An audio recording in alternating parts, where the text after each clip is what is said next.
को लगी। जास्मीन शाह, सुप्रिया श्रीनेत कह रही है आपके लिए स्टैंड लेने का टाइम आ गया है। आप कांग्रेस से तो समर्थन मांगते हैं, लेकिन क्या आप कांग्रेस के साथ खड़े होते हैं जब विपक्षी एकता की बात आती है?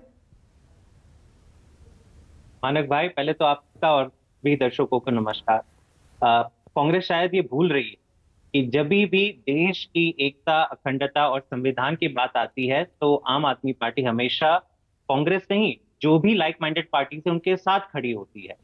हमने आप देखा होगा 6 महीने पहले कई सारे ऐसे मुख्यमंत्री थे जिन्होंने एक साथ एक मुद्दा उठाया कि नॉन बीजेपी गवर्नमेंट्स को इस देश में कुचला जा रहा है, गवर्नर के जरिए, लेफ्टिनेंट गवर्नर के जरिए ईडी और सीबीआई को सारे ऑपोजिशन गवर्नमेंट के पीछे छोड़ा जाता है। और ये हम खुद कहते हैं कि इसका विक्टिम कांग्रेस भी खुद है। जब राहुल गांधी जी की सदस्यता रद्द करी थी तो पहला व्यक्ति जिसने आवाज उठाई थी वो अरविंद केजरीवाल है। इतना ही नहीं, पिछले 2 प्रेसिडेंट के चुनाव में कांग्रेस ने जो भी कैंडिडेट आगे रखा था उसको हमने समर्थन दिया है। लेकिन व्यक्तिगत लड़ाई हमारे और मतभेद हमेशा कांग्रेस से रहे हैं और रहे थे। आज हमें इन सारे व्यक्तिगत लड़ाइयों से ऊपर उठने का समय आ गया है, क्योंकि जो दिल्ली में हो रहा है, मानक जी, ये आपके दर्शकों को समझना होगा, देश के इतिहास में कभी नहीं हुआ। पहली बार सुप्रीम कोर्ट की चीफ जस्टिस ऑफ इंडिया द्वारा हेडेड 5 मेंबर संविधान पीठ ने प्राइस 0 का ऑर्डर दिया। और पहली बार देश के कोई भी प्रधानमंत्री, इतने इतिहास में 75 साल में कभी नहीं हुआ कि सुप्रीम कोर्ट का उन्होंने निर्देश पलटा हो, और इस तरीके से पलटा हो कि पूरे कॉन्स्टिट्यूशनल एक्सपर्ट आज कहते हैं कि ये सुप्रीम कोर्ट का अपमान है, दिल्ली की जनता का अपमान है, संविधान का अपमान है। तो सवाल ये है कि क्या हम अपनी आपसी मतभेद बहुत दिनों से हम बहस कर रहे हैं जास्मीन, और सारी देखिए ये सारी जानकारी पब्लिक डोमेन में है, लेकिन कांग्रेस पार्टी का क्या कहना है? कांग्रेस पार्टी कहती है जगह जगह आप जाके कांग्रेस पार्टी से लड़ते हैं, हर इलेक्शन में जाके कांग्रेस पार्टी से लड़ते हैं, और इस समय भी विपक्षी एकता में सबसे बड़ा रोड़ा आप बने हुए हैं। अब जब आपके ऊपर आई है तो आप समर्थन मांगने आ गए, जबकि आप गुजरात में जाकर कांग्रेस के खिलाफ चुनाव लड़ते हैं, बाकी जगह जाकर कांग्रेस को कमजोर करते हैं। नहीं तो अगर कांग्रेस ये कह रही है आज की तारीख में कि आम आदमी पार्टी क्या बाकी देश की सारी विपक्षी पार्टी जब तक कांग्रेस में मर्ज नहीं हो जाती तब तक हम किसी भी मुद्दे में उनके साथ नहीं खड़े रहेंगे, तो फिर वो अपनी बात रख ले। मुझे नहीं लगता कि ये वो कह रहे हैं, ये अपनी बात जरूर रखें, लेकिन और मैं अभी भी कहता हूं मानक जी कि कई ऐसे मुद्दे हैं जिसमें हमारे मतभेद व्यक्तिगत पॉलिसी लेवल पे रहेंगे, लेकिन आज लड़ाई ये नहीं है कि गुजरात में आपने हमें क्यों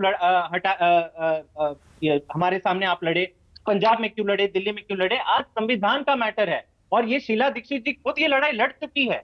कई बार वो कह चुकी है केंद्र सरकार को कि दिल्ली को चलाने के लिए ब्यूरोक्रेसी उनके अंदर आनी चाहिए, और अब ये हमारे बीच की लड़ाई नहीं है। संविधान पीठ सुप्रीम कोर्ट की जब मानती है कि किसी भी चुनी हुई सरकार के पास ही ताकत होनी चाहिए, कल को अगर कांग्रेस की सरकार दिल्ली में बनती है तब हम उनका साथ देंगे। मैं अभी कहता हूं डंके की चोट पे कि हम कभी ये नहीं कहेंगे कि आपका सीएम को पंगु बना दीजिए और हम बीजेपी का साथ देंगे।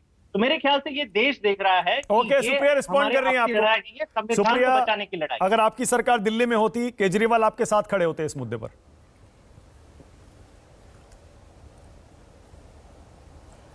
मैं सबसे पहले तो यह कहना चाहूंगी कि ये जो सारा मुद्दा है ये एक निरंकुश तानाशाह और सम्राट जो अपना राज्याभिषेक नई संसद में करा रहा है वहां से उपजा हुआ है।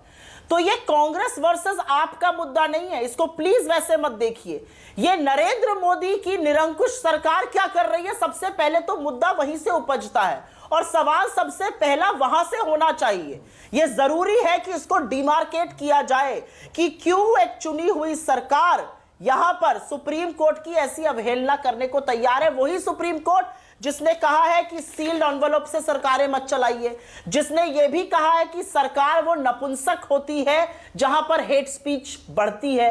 आपको आईना सुप्रीम कोर्ट ने तब भी दिखाया है भारतीय जनता पार्टी को जब सुप्रीम कोर्ट ने कहा कि इलेक्शन कमिश्नर और चीफ इलेक्शन कमिश्नर का जो सिलेक्शन है वो सिर्फ अकेले प्राइम मिनिस्टर नहीं, लीडर ऑफ द ऑपोजिशन और चीफ जस्टिस मिलकर करेंगे।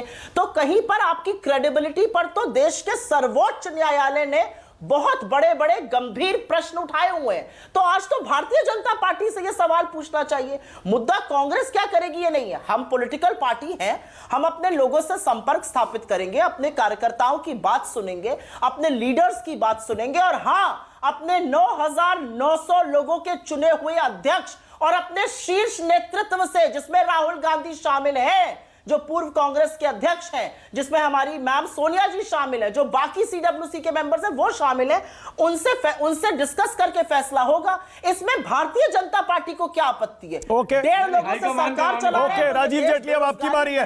राजीव जेटली, आपने सुन लिया। मूल मुद्दा जो है जिस पर दोनों एकजुट नजर आ रहे हैं, आम आदमी पार्टी और कांग्रेस, जैसे सुप्रिया ने कहा निरंकुश सम्राट। राजीव जेटली, ऐसा लग रहा है कांग्रेस ने भी फैसला किया नहीं है, आपके लिए जश्न मनाने का मौका अभी है नहीं, क्या पता फैसला पक्ष में हो जाए और पूरा विपक्ष एक हो जाए। राजीव जेटली, नहीं, मुझे तो लगता है ये अर्थमेटिक से शुरू होता है, ये पता नहीं कौन से ज्योमेट्री में खत्म होता है। इनकी अगर मैथमेटिकल कैलकुलेशन देखेंगे ना, जम्मू कश्मीर से लेकर कन्याकुमारी तक हर रोज उलझती चली जाती है। कभी ये बात करते हैं कि हम गठबंधन बना रहे हैं, अगले ही दिन देखिए स्टेटमेंट आती है उन्हीं लोगों की इनके खिलाफ। तो ये बड़े इस टाइम कॉम्प्लिकेटेड पोजीशन में है, ये इनको समझ नहीं आ रहा हमें करना क्या। और जिसको सम्राट कह रहे हैं ना, वो सम्राट का ताज देश की जनता ने पहनाया है। वो सम्राट का ताज कोई किसी पार्टी का राष्ट्रीय अध्यक्ष नहीं पहना रहा है उनको। जिस तरीके से मल्लिकार्जुन खड़गे जी बताते हैं कि मेरा हाईकमान, और मैं तो हाईकमान के बारे में मुझे एक नाम तो बता दीजिए, हाईकमान का नाम तो बता दीजिए। और ये देश की जनता आपको याद दिलाएगी। एक बार नहीं, दो बार देश की जनता जिसे प्यार करती है उसे प्रधानमंत्री बनाती है। देश की जनता जिसे चाहती है वही प्रधानमंत्री होते हैं और उन्हीं के साथ उनका लगाव होता है। वो तो आपकी, अब आप देखिएगा ये देश की जनता क्या करेगी। वो तो आपका ड्यूटी है कि हमारे खिलाफ लड़ाई लड़नी है, हमारे खिलाफ दुष्प्रचार करना, एक दूसरे के ऊपर भ्रष्टाचार के इल्जाम लगाते आए हैं, एक दूसरे के ऊपर भ्रष्टाचार के इल्जाम लगाते आए हैं। उनको देखिए, उनका प्रेम, उनके संबंध देखिए कैसे अब आज कैसे बदलते चले जा रहे हैं। और अभी भी देखिए, मतलब राजीव जेटली, आप ये कह रहे हैं 18 दल, 20 दल, 21 दल जो बार बार एक साथ आ रहे हैं, आपके लिए चिंता का कोई विषय नहीं है। अभी राजीव रंजन बैठे हैं, उन्हीं के पास जा रहा हूं इसके बाद में, फिर हर्षवर्धन त्रिपाठी। जो इतनी बड़ी बड़ी बैठकें हो रही हैं, पूरे देश से दल एक मंच पे आ रहे हैं, आपको कोई टेंशन नहीं, कोई फिक्र नहीं? मानक भाई, हमेशा क्या होता है, पहले झरने होते हैं, झरने से नदियां बनती हैं, नदियों के बाद समुद्र में जाकर मिलती हैं।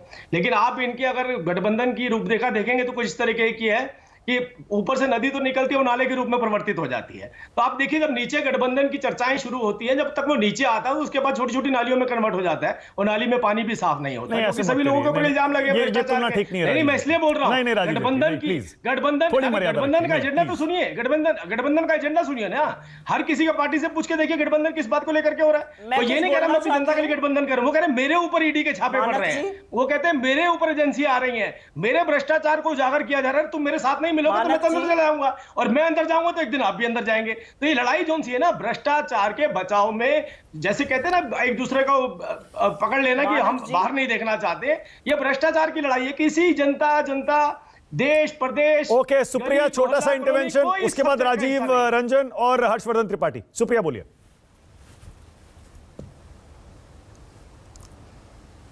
मुझे लगता है कि भारतीय जनता पार्टी दंभ और अहंकार में इतनी चूर्ण हो चुकी है कि आज पॉलिटिकल पार्टीज को, देश की जनता को छोटे झरने, छोटी नदियां कह रही है। आप ये और करिए, मैं चाहती हूं आप ये और करिए, क्योंकि कुदरत भी कुछ कहने की कोशिश कर रही है।